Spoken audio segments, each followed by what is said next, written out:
नमस्कार, आर्या न्यूज देख रहे हैं आप। पल्लवी सिंह मैं हूं आपके साथ और रुक करेंगे खबरों की ओर। शुरुआत करते हैं हमीरपुर से, जहां चिकासी में हैवी पोकलैंड मशीनों का इस्तेमाल कर खनन माफिया एनजीटी और सुप्रीम कोर्ट के निर्देशों की खुलेआम धज्जियां उड़ा रहे हैं। नदी की जलधारा में भारी भरकम गड्ढे देखे गए और ये इस बात की गवाही देने के लिए काफी हैं कि अवैध तरीके से यहाँ पर खनन लगातार जारी है। कुछ तस्वीरें आर्या न्यूज के कैमरे में भी कैद हुई हैं, देखिए रिपोर्ट।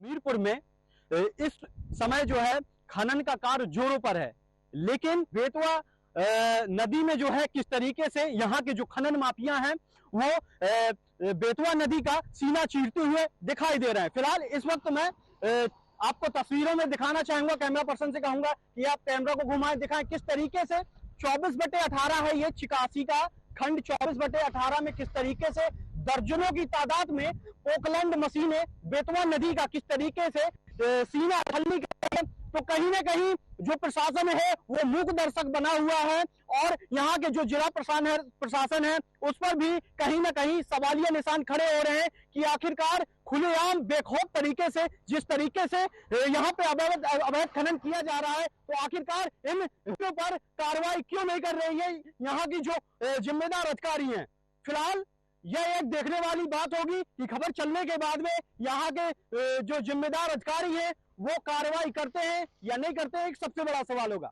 ब्यूरो जर्नलिस्ट कुलदीप के साथ सत्यम सिंह, हमीरपुर। नीलखंड का द्वार कहे जाने वाले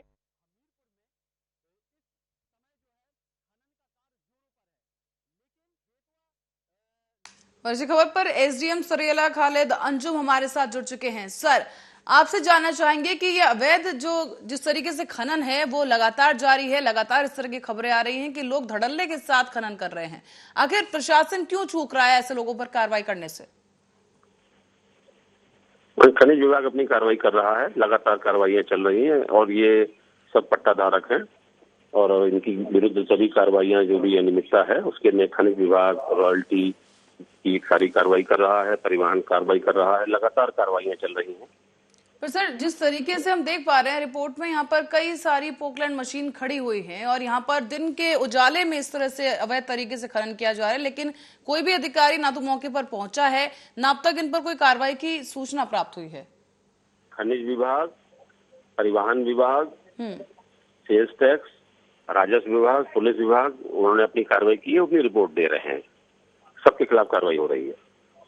जी, बहुत बहुत धन्यवाद सर। जैसे कि यहाँ पर देख सकते हैं आप कि यहाँ पर अवैध खनन का लगातार यहाँ पर कारोबार चल रहा है, लेकिन विभाग की तरफ से कहा जा रहा है कार्रवाई हो रही है, लेकिन अभी तक जिस तरह से हम देख पा रहे हैं लगातार खनन से भरी गाड़ियां भी सड़कों पर दौड़ती दिखाई देती हैं। कई एक्सीडेंट की भी खबरें लगातार सामने आ रही हैं और क्या लगता है कि बड़ी वजह यहाँ पर यह हो सकती है कि इन लोगों में खौफ प्रशासन का कहीं ना कहीं कम है, क्योंकि जो केस हैं दर्ज जरूर होते हैं लेकिन लोग गवाही देने से बचते हैं। खुद अधिकारी यहाँ पर स्थानांतरण के बाद गवाही देने के लिए कोर्ट में पेश होना पड़ेगा, इसलिए कहीं ना कहीं वो यहाँ पर चूक जाते हैं और बचते नजर आते हैं। यहाँ आपको बता दें कि हमीरपुर से ये तस्वीरें हमारे सामने हैं, जहां पर हमारे संवाददाता ने जैसे कि मैं बताया कि यहाँ पर दिन के उजाले में पोकलैंड की मशीनों से अवैध खनन किया जा रहा है और एसडीएम हमारे साथ जुड़े, जिन्होंने कहा कि सभी विभागों को इस पूरे मामले से अवगत कराया जा चुका है, इस मामले पर कार्रवाई की जा रही है।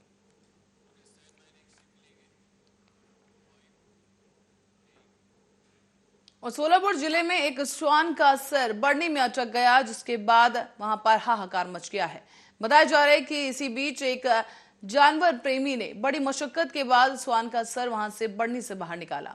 तस्वीरों में आपको दिखाते चले कि यहाँ पर ये श्वान है जिसका सर इस बढ़नी में अटक गया था। तस्वीर में देखा जा सकता है कि इसका सर यहाँ पर अटका हुआ है, परेशान है ये, और यहाँ पर ये शख्स यहाँ पर आता है और इसे बचाने की कोशिश की जाती है और कड़ी मशक्कत के बाद जब श्वान पर नजर पड़ती है तो कड़ी मशक्कत के बाद अजीत चौहान नाम के इस शख्स ने कुछ अन्य लोगों की मदद से जाल डालकर श्वान को पकड़ा और उसे बढ़नी से मुक्त कराया है।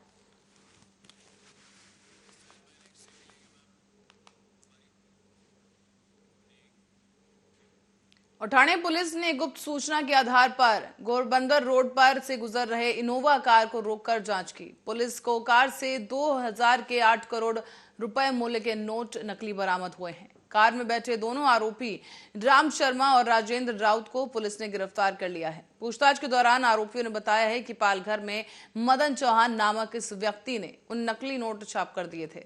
पुलिस अब इस पूरे मामले की जांच कर रही है। ही माहिती आमचे वरिष्ठ अधिकारी यांना शेअर करून त्यांच्या मार्गदर्शनाखाली आम्ही त्या ठिकाणी युनिट 5 वागळेच्या अधिकारी अंमलदार यांनी तिकडे सापळा लावला। त्या ठिकाणी आम्हाला 2 इसम हे इनोवा गाडीमधून आलेले दिसले। हे आमचा खबरी होता, बातमीदार होता, त्यांनी ते ओळखून सांगितले आणि त्यांनी त्या 2 इसमांना गाडीचं इनोवा कारचं ताब्यात घेतलं असता त्यांच्याकडे आम्हाला त्यांची नावं अशी आता समजली आम्हाला की एकाचं नाव आहे।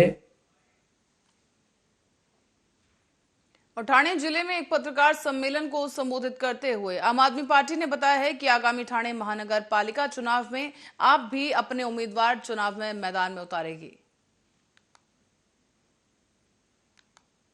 सगळ्यांना सर्वप्रथम नमस्कार। आज प्रेस कॉन्फरन्स घेण्याचं कारण असं की आम्ही कमिटी डिक्लेअर केली आहे। तर आता ही जी कमिटी आमची आम आदमी पार्टीची आहे प्रभाग समिती वाईज आम्ही डिक्लेअर केली आहे। याच्यात प्रभाग समिती टोटल 9 आहेत, त्यातले आम्ही 8 डिक्लेअर केले फक्त दिवा सोडून। तर हे 8 प्रभाग अध्यक्ष आहेत आमचे, ते उपाध्यक्ष पण आहेत, त्याच्यात खजांची सचिव सर्व हे कमिटीमध्ये आहेत। दुसरं असं की ठाण्यामध्ये आज तुम्हा सर्वांना दिसतंय की भ्रष्टाचार चालू आहे ठाण्यामध्ये आणि लोक त्रस्त आहेत। लोकांची जे गरजा आहेत ते पूर्ण होत नाही आहे। आरोग्य म्हटलं तुमचं।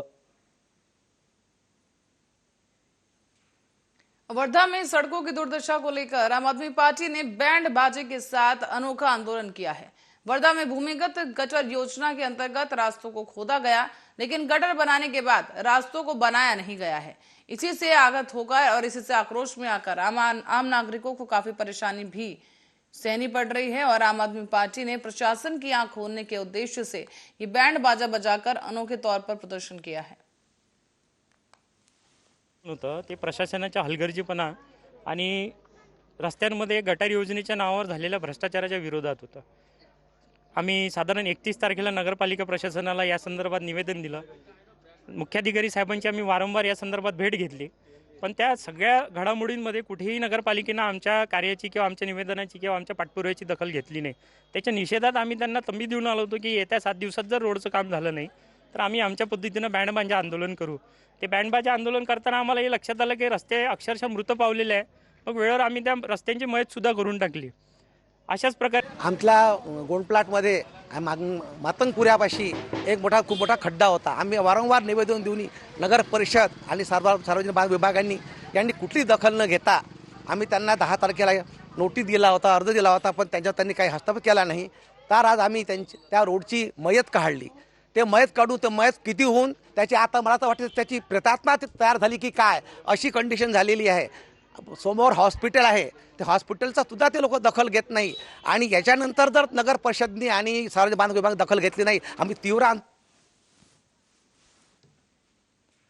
फतेहपुर जनपद में 5 दिनों से लापता युवक का शव कुएं में मिला है और ये शव मिलने से इलाके में सनसनी फैल गई। घटना की सूचना के बाद मौके पर पहुंची पुलिस ने ग्रामीणों की मदद से शव को कुएं से बाहर निकाला है। फिलहाल शव को पोस्टमार्टम के लिए भेजा गया है और परिजनों ने रंजिश में गांव के ही लोगों पर धारदार हथियार से हत्या कर शव को कुएं में फेंकने का आरोप लगा दिया है। ये घटना जाफरगंज थाना क्षेत्र के आंवरखेड़ा गांव की है और मृतक के बड़े भाई शिव कुमार ने बताया है कि 35 साल का उसका छोटा भाई 7 नवंबर को संदिग्ध परिस्थितियों में लापता हो गया था। काफी खोजबीन की गई, लेकिन उसके बाद भी इस शख्स का सुराग नहीं लगा और आज ग्रामीणों की सूचना पर इस शव को कुएं से बरामद किया गया है और गांव के ही कुछ लोगों ने रंजिश के कारण इस शख्स की हत्या की है। आरोप लगाया जा रहा है कि आरोपी गांव के ही हैं और शव को छिपाने के लिए उसे कुएं में फेंका गया। फिलहाल पुलिस मृतक के परिजनों की तहरीर पर पूरे मामले की जांच कर रही है। दिन हो गए, मान लो लोग कह रहे थे ऐसा किया वैसा किया, और फिर इसके बाद वो कोनों में गिर गए, मार डाला, चाकू तो लगी है। ये तो सुनने को मिल रहा है। तो क्या लगता है हत्या की गई इनकी?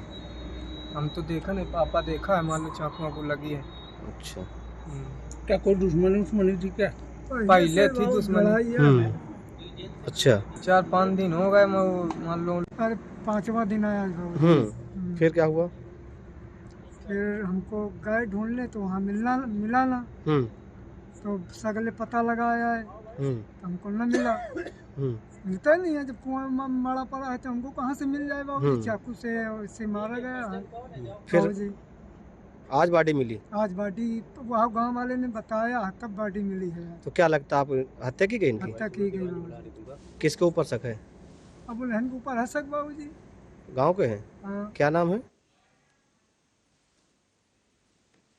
और गोरखपुर में डेंगू का कहर लगातार बढ़ता जा रहा है। डेंगू मरीजों की संख्या में लगातार हर रोज बढ़ोतरी देखी गई और सरकारी आंकड़ों के अनुसार मरीजों की संख्या अब 200 पहुंच गई है, जबकि वास्तविक संख्या और भी ज्यादा बताई गई। स्वास्थ्य विभाग और नगर निगम की टीमों के द्वारा युद्ध स्तर पर एंटी लार्वल का छिड़काव और फॉगिंग कई स्थानों पर की जा रही है। जिला चिकित्सालय में डेंगू वार्ड में मरीजों का इलाज भी जारी है, लेकिन बावजूद इसके जो प्रशासन है उसके तमाम प्रयास विफल होते नजर आ रहे हैं। तक हमारे पास कुल टोटल जो है 200 मरीज निकल चुके हैं। वर्तमान समय में हमारे 9 मरीज जो है हमारे जिला अस्पताल में भर्ती हैं।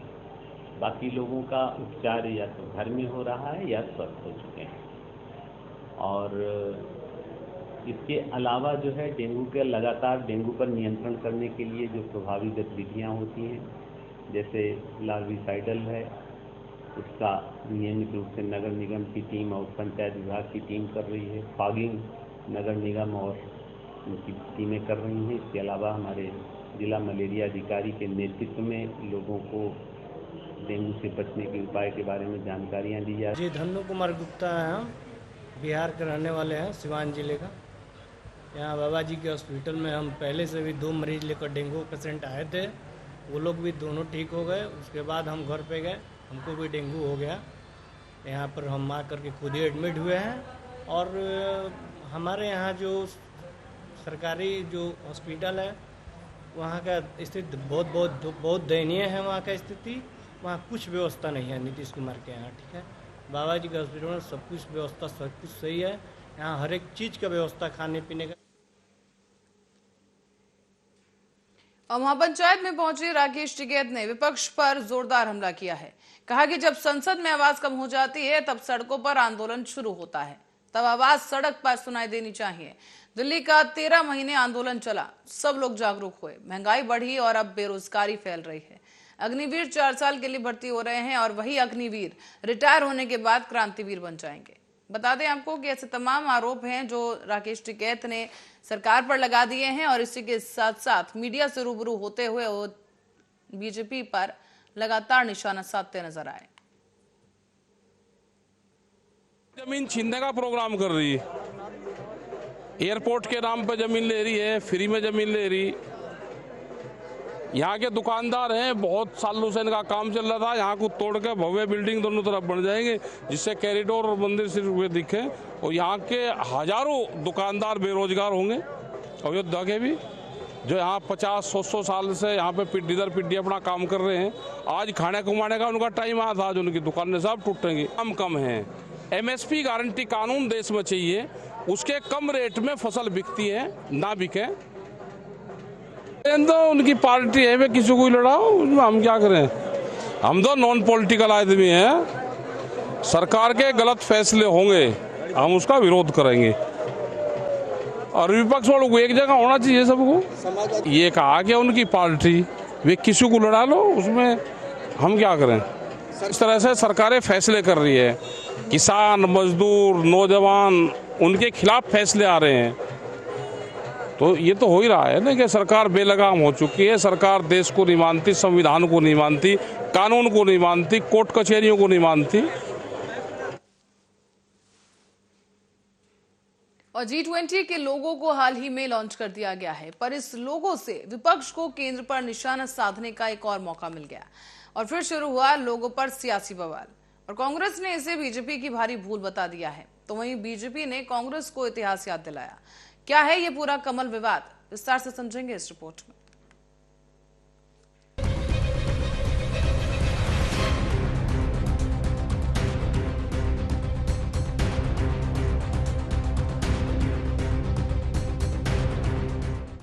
मैं सभी देशवासियों को इस अवसर पर बहुत बहुत बधाई देता हूं।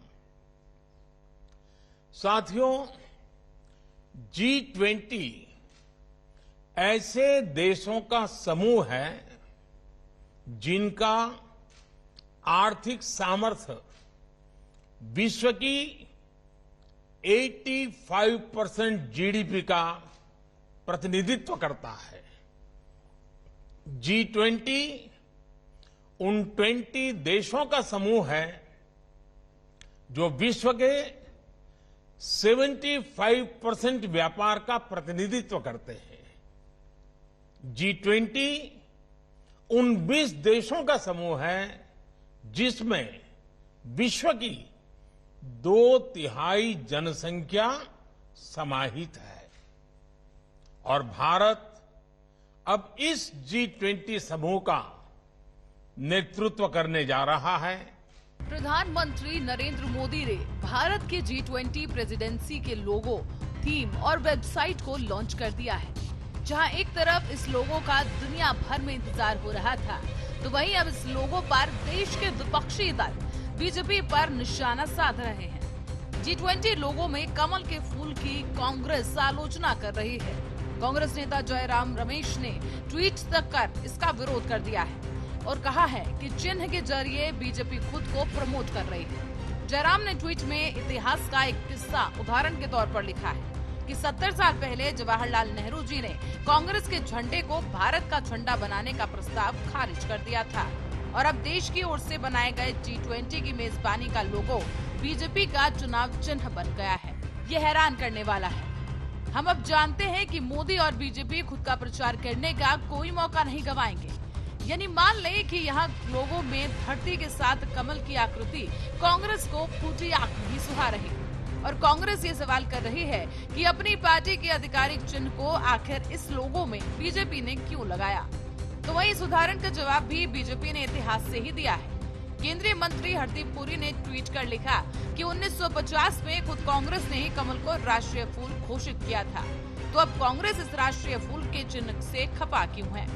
साथ ही हरदीप पुरी ने एक और ट्वीट किया, इसे कांग्रेस को पीएम मोदी का संबोधन सुनने की नसीहत दे डाली। बता दें कि इस लोगो में कमल के फूल पर बीजेपी का अलग तर्क है और प्रधानमंत्री नरेंद्र मोदी ने अपने संबोधन में वो स्पष्ट रूप से भी रखा। आज जो ये लोगो लॉन्च हुआ है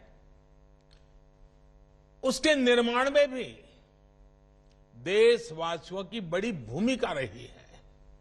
हमने लोगों के लिए देशवासियों से उनके बहुमूल्य सुझाव मांगे थे और मुझे जानकर बहुत अच्छा लगा कि सरकार को हजारों की संख्या में लोगों ने अपने क्रिएटिव आइडियाज भेजे। आज वो आइडियाज, वो सुझाव इतने बड़े वैश्विक आयोजन का चेहरा बन रहे हैं। मैं इस प्रयास के लिए सभी का हृदय से अभिनंदन करता हूं। साथियों, G20 का ये लोगो केवल एक प्रतीक चिन्ह नहीं है, ये एक संदेश है, ये एक भावना है जो हमारी रगों में है। ये एक संकल्प है जो हमारी सोच में शामिल रहा है। वसुधैव कुटुंबकम के मंत्र के जरिए विश्व बंधुत्व की जिस भावना को हम जीते आए हैं, वो विचार इस लोगो और थीम में। बता दें कि G20 के लोगों में शामिल रंगों और चिन्हों भारत के राष्ट्रीय ध्वज के जीवंत रंगों से प्रेरित है। केसरिया, सफेद और हरा और नीला भी। इसमें भारत के राष्ट्रीय फूल कमल के साथ पृथ्वी को भी जोड़ा गया है, जो चुनौतियों के बीच विकास को दर्शाता है। पर कांग्रेस के इस चिन्ह पर सवाल उठाने पर खुद कांग्रेस ही सवालों के घेरे में आ गई। Everyone of us is proud of our hand, but how would the BJP have reacted if the Congress government or the UPA government had put a hand in an international symbol for the country? तो लक्ष्मी जी भी कमल पर विराजती हैं और सरस्वती जी भी कमल पर विराजती हैं, तो जो कमल का विरोध करने की बात करते हैं तो ये निश्चित रूप से भारतीय संस्कृति और हिंदू धर्म के प्रति एक और अवमानना का प्रतीक है। अब भला लोगों पर कमल का फूल और कितने विवाद खड़े करेगा, ये कांग्रेस का अलग तर्क क्या होगा, ये देखने वाली बात होगी। पर फिलहाल बीजेपी इस मुद्दे पर कांग्रेस को घेरने में कोई मौका नहीं छोड़ रही। News desk, Arya news.